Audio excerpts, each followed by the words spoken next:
నమస్తే. ఇప్పుడు మీరు చూడబోతున్న వీడియో ఖచ్చితంగా మీకు ఉపయోగపడుతుంది, నచ్చుతుంది కూడా. మరి మీకు నచ్చిన విషయం నాకు తెలియాలి అంటే ఈ వీడియోని మీరు లైక్ చేయాలి, షేర్ చేయాలి, అలాగే మన ఛానల్‌ని సబ్స్క్రైబ్ చేయాలి. మీ సపోర్ట్‌ని నాకు అందిస్తారు కదూ! ఓకే. ఇప్పుడు వీడియోని స్టార్ట్ చేద్దాం. నమస్తే. ఇప్పుడు మీరు చూడబోతున్న వీడియో ఖచ్చితంగా మీకు ఉపయోగపడుతుంది, నచ్చుతుంది కూడా. మరి మీకు నచ్చిన విషయం నాకు తెలియాలి అంటే ఈ వీడియోని మీరు లైక్ చేయాలి, షేర్ చేయాలి, అలాగే మన ఛానల్‌ని సబ్స్క్రైబ్ చేయాలి. మీ సపోర్ట్‌ని నాకు అందిస్తారు కదూ! ఓకే. ఇప్పుడు వీడియోని స్టార్ట్ చేద్దాం. నమస్తే. Welcome to our channel. నేను పద్మిని. ప్రస్తుతంతో పాటు ప్రముఖ ఆధ్యాత్మికవేత్త, నారీ సేన ఫౌండర్, దత్త ఉపాసకురాలు శ్రీమతి లతా దత్త గారు మనతో పాటు ఉన్నారు. మాట్లాడదాం. నమస్తే అక్క. జై గురుదత్తారా. అక్క, దురదృష్టం అనేది వెంటాడుతూనే ఉంటుంది. అదృష్టం కూడా ఉంటుంది. ఎవరి జీవితంలోనే అదృష్టం ఉంటుంది, దురదృష్టం ఉంటుంది. కానీ కొంతమందికి చేసుకున్నటువంటి పాపకర్మలు, పుణ్యకర్మల రీత్యా మనం ఏం అనుభవిస్తున్నాం అనేది ఉంటుంది. అంతే కదా, కర్మ సిద్ధాంతం అదే చెప్తుంది. అయితే ఎప్పుడు దురదృష్టంలోనే ఉన్నామండి. మరి ఏంటి, మాకు ఇంకా ప్రత్యామ్నాయం లేదా, లేక ఇలాగే ఉండిపోవాలా, ఈ దురదృష్టాన్ని ఇంతే అనుభవిస్తూ ఉండాలా అని అడుగుతారు. మరి బాధపడుతూ అంటారు, నేను దురదృష్టవంతురాల్ని, నేను దురదృష్టవంతుడిని, నాకే ఎందుకు ఇలా జరుగుతుంది. బాధ అనిపిస్తుంది ఆ మాట. చాలా. అసలు డైజెస్ట్ అవ్వదు. చాలా. అసలు నాకు ఎప్పుడూ లేదు, అసలు ఫేట్ లేదు, లక్ లేదు, ఎందుకో నా జీవితం అనే మనకి నిజంగా బాధ అనిపిస్తుంది. అప్పుడు ఏంటి అక్క, దానికి ఏంటి, ఏం చేయాల్సి ఉంటుంది? ప్రతిదానికి ప్రత్యామ్నాయం ఉంది మన వేదాలలో గాని, మన సనాతన ధర్మంలో కానీ. దురదృష్టం దూరం అవ్వాలంటే ముఖ్యంగా శనివారాలు పాటించాలి. శనివారాలు పాటించడం అంటే ఏం చేయాలి? శనివారాలు అంటే శని బాధలు, ముఖ్యంగా శని బాధలు ఉండే వాళ్ళకి ఇవి ఎక్కువ జరుగుతూ ఉంటాయి. ఎందుకనంటే ఎప్పుడు అయితే వాళ్ళకి శని యోగించదు, అంటే వాళ్ళ రాశి చక్రంలో శని భగవానుడు ఎప్పుడు కూడా యోగించడం అనమాట. దానివల్ల వీళ్ళకి ఇలా అంటే చాలా చికాకులు ఇలాంటివన్నీ జరుగుతూ ఉంటాయి. శనివారాలు ఏం చేయాలంటే వాళ్ళు ముఖ్యంగా శనివారాలు దేవాలయాలకు వెళ్ళాలి. హనుమాన్ దేవాలయము, ఎక్కడైతే హనుమాను, శివలింగం, నవగ్రహాలు ఇవన్నీ ఉంటాయి కొన్ని దేవాలయాలు, అలాంటి వాటికి వెళ్ళాలి. శనివారం రోజునే వాళ్ళు సప్తముఖి రుద్రాక్ష, సప్తముఖి ఎందుకు అని అంటే సప్తముఖి రుద్రాక్ష కొంచెం యోగాన్ని తెచ్చిపెడుతుంది వాళ్ళకి. ముఖ్యంగా దురదృష్టము, మేము దురదృష్టవంతులమి అనుకునే వాళ్ళకి సప్తముఖి రుద్రాక్ష కొంచెం యోగిస్తుంది వాళ్ళకి. తీసుకెళ్లి శనివారం రోజు హనుమంతుడి దగ్గర గాని లేదా శివాలయంలో గాని పెట్టి పూజ చేసుకొని చక్కగా మెళ్ళో ధరించాలి. తర్వాత రావి చెట్టు దగ్గర దీపం వెలిగించాలి. ప్రతి శనివారం కూడా ఆవ నూనెతోటి దీపం వెలిగించాలి. రావి చెట్టు దగ్గర చక్కగా నీరు పోసి పూజించి రావి చెట్టు దగ్గర కొంచెం సేపు గడపాలి. ఎందుకు అని అంటే మన కర్మలు తొలుగుతాయి, దేవతా వృక్షం. తర్వాత ఈ ఆవ నూనె ఏదైతే ఉంటుందో అది దానం ఇవ్వాలి. ఆవ నూనె దేవాలయాల్లో, ఇది వరకు కూడా నేను ఇది చెప్పాను, దేవాలయాల్లో దానం ఇవ్వాలి, ఆవ నూనె ఇవ్వాలి.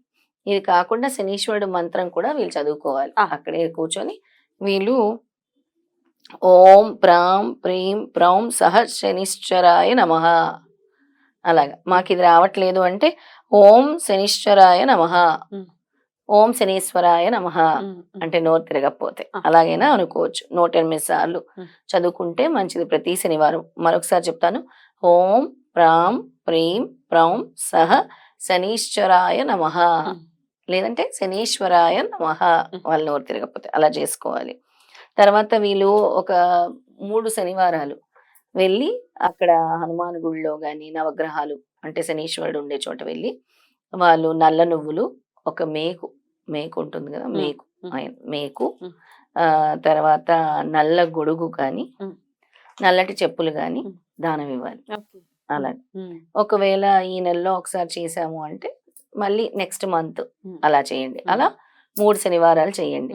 తర్వాత నువ్వుల నూనె మట్టి ప్రమిద నిండా నింపేసి, నువ్వుల నూనె గాని ఆవ నూనె గాని ఏదైనా ఒకటి, ఎక్కువ శనీశ్వరుడికి అవే కదా, నువ్వుల నూనె లేదా ఆవ నూనె ఏదైనా ఒకటి నిండా నింపేసి మీ ఛాయ అందులో చూసుకోండి, నూనెలో మీ ఛాయ చూసి దానం చేయండి.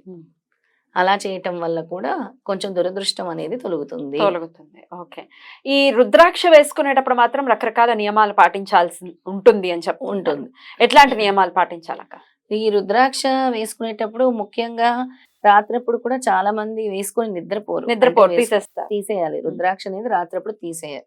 తీసేస్తేనే మంచిది. మళ్ళీ ఉదయాన్నే ధరించవచ్చు. లేదా మీరు గనక ఎక్కువ నాన్ వెజిటేరియన్స్ అలా అంటే ఈ శనివార నియమం పాటించండి. ఆ రోజు మాత్రము మీరు వేసుకోండి. ఎందుకంటే ఇవన్నీ చేస్తున్నారు కదా, ఈ దురదృష్టాన్ని తొలగించడం కోసమే చేస్తున్నారు కాబట్టి నాన్ వెజ్ తినే రోజు వేసుకోకూడదు. వేసుకోకూడదు. నాన్ వెజ్ తినేటప్పుడు వేసుకోకూడదు. అసలు ఈ సప్తముఖి రుద్రాక్ష వేసుకోవటం వల్ల ఏం చెప్తున్నారు అని అంటే, అసలు ఎందుకు వేసుకోవాలి వీళ్ళు ఈ సప్తముఖి రుద్రాక్ష అంటే, ఈ రుద్రాక్ష లక్ష్మీదేవిని సూచిస్తుంది, సంపదిస్తుంది. అంటే దారిద్రం అంటే అదే కదా, అంతే కదా. సంపదనిస్తుంది, చాలా ఉపయోగపడుతుంది. ఇది అసలు వ్యక్తికి శ్రేయస్సు మరియు ఆనందాన్ని ఇస్తుంది. ముందు మరి వాళ్ళకి బాధలు ఉన్నప్పుడు అసలు ఆనందం అనేది రాదు కదా, అలాంటిది శ్రేయస్సు ఆనందాన్ని ఇస్తుంది సప్తముఖి రుద్రాక్ష. ఇది ఒక వ్యక్తి యొక్క శక్తిని మరియు ఆరోగ్యాన్ని కూడా మెరుగుపరుస్తుంది. శక్తి ఆరోగ్యం కూడా. 7 ముఖాల రుద్రాక్షను కామధేనువు రూపంగా చూస్తారంట, కామధేవుని రూపంగా చూస్తారు. శని యొక్క అర్ధ శతాబ్దం లేదా శని యొక్క మహా శతాబ్దం వరకు ప్రభావితమైన వారికి ఈ రుద్రాక్ష చాలా ఉపయోగపడుతుంది. అంటే అర్ధాష్టమ శని, పంచమ శని, ఏళ్ళనాటి శని అలాంటి వాళ్ళకి, లేదా శని పీరియడ్ జరుగుతుంది వాళ్ళకి, శని మహర్దశ జరుగుతుంది. చాలా వర్స్ట్ గా ఉంది మాకు శని మహర్దశలు, మాకు బాలేదు అసలు. శని మహర్దశ మొదలైంది, మాకు అసలు ఏం వెళ్ళటం లేదు, అన్ని కూడా అన్ఎక్స్పెక్టెడ్ సిచ్యుయేషన్స్ అన్ని జరుగుతున్నాయి అన్నప్పుడు కూడా వాళ్ళు వేసుకోవచ్చు. అయితే ముఖ్యంగా ఇందులో మహాలక్ష్మి, మళ్ళీ ఈ శనీశ్వరుడికి మెయిన్ రూలింగ్ కాబట్టి ఆయన రూలింగ్ ఏమో ఇది అంటే రెండింటిని, సప్తముఖికి అమ్మవారు ఉన్నారు, శనీశ్వరుడు కూడా ఉన్నారు అనమాట. రూలింగ్ ప్లానెట్ శనీశ్వరుడు అవుతాడు, ప్రిసైడింగ్ ప్లానెట్ మహాలక్ష్మి అవుతుంది అనమాట.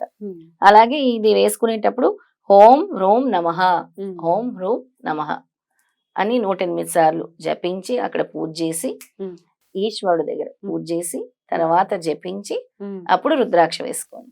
అప్పుడు వేసుకుంటే చాలా మంచిది. అయితే దీనివల్ల డబ్బు, శ్రేయస్సు అన్ని కూడా శని భగవానుడు ఇస్తాడు, ముఖ్యంగా సప్తముఖి వల్ల. ఉద్యోగ అవకాశాలు కూడా తెచ్చిపెడుతుంది, ఉద్యోగంలో ప్రమోషన్లు కూడా తెచ్చిపెడుతుంది. అవన్నీ కూడా దీనివల్ల జరుగుతాయి అన్నమాట. ముఖ్యంగా ఆరోగ్య ప్రయోజనాలకు కూడా ఇది చాలా మంచిది. అన్నిటికీ కూడా ఇది, అందుకే సప్తముఖి రుద్రాక్ష అనేది వేసుకోవాలి. ఆడవారు కూడా వేసుకోవచ్చు అక్క?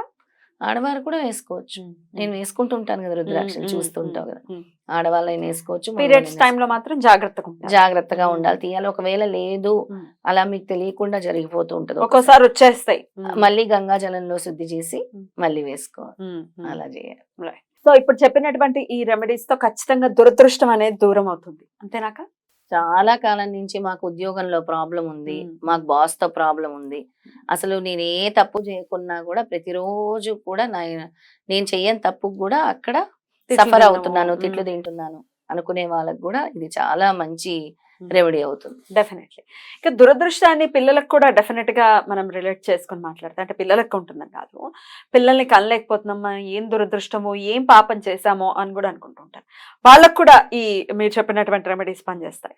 వాళ్ళు కూడా చేసుకుంటే మంచిది పద్మిని. ఇది ఒక దారి అవ్వచ్చు, ఇది ఒక వే అవ్వచ్చు. అంటే ఎక్కడ ఏ బ్లాకేజ్ వల్ల పిల్లలు పుట్టడం లేదో వాళ్ళ రాశి చక్రం బట్టి మనం చెప్తాము చూసి. కానీ ఇంకా మేము ఎన్ని చేస్తున్నా అవ్వట్లేదంటే ఒకసారి ఈ పరిహారం కూడా చేసి చూస్తే మీకు స్వామి అంటే ఒకవేళ నిజంగా అది శని భగవానుడి వల్ల అవుతుంది అని అంటే ఏమో నీకు ఇది ఒక వే దొరకొచ్చేమో దీని ద్వారా. చాలా బ్యూటిఫుల్ గా ఎక్స్ప్లెయిన్ చేశారు అక్క. ఈ దురదృష్టం అనేది డెఫినెట్ గా వెంటాడుతూ ఉంటుంది కాబట్టి దాని నుంచి ప్రత్యామ్నాయాలు ఉన్నాయి, మనం చేసుకుంటే ఖచ్చితంగా మార్పు అనేది ఉంటుంది. మరి అది లేకపోతే ఇంకా దేవుడిని నమ్మటం, దేవుడికి పూజించడం ఇట్లాంటివి ఏమి ఉండవు కదా, వెసులుబాటు ఖచ్చితంగా. అన్నిటికంటే ముఖ్యమైనది ఆరోగ్యం కదా పద్మిని. అసలు నేను ఏం పాపం చేశాను, నేను ఎంత దురదృష్టం, ఎప్పుడు నాకు ఆరోగ్య సమస్యలు అంటారు చాలా మంది. వాళ్ళని చూస్తే మనకు బాధ అనిపిస్తుంది ఎప్పుడు ఏదో ఒక. రైట్ అక్క, చాలా బ్యూటిఫుల్ గా ఎక్స్ప్లెయిన్ చేశారు. థ్యాంక్ యూ సో మచ్ అక్క. నమస్తే. నమస్తే.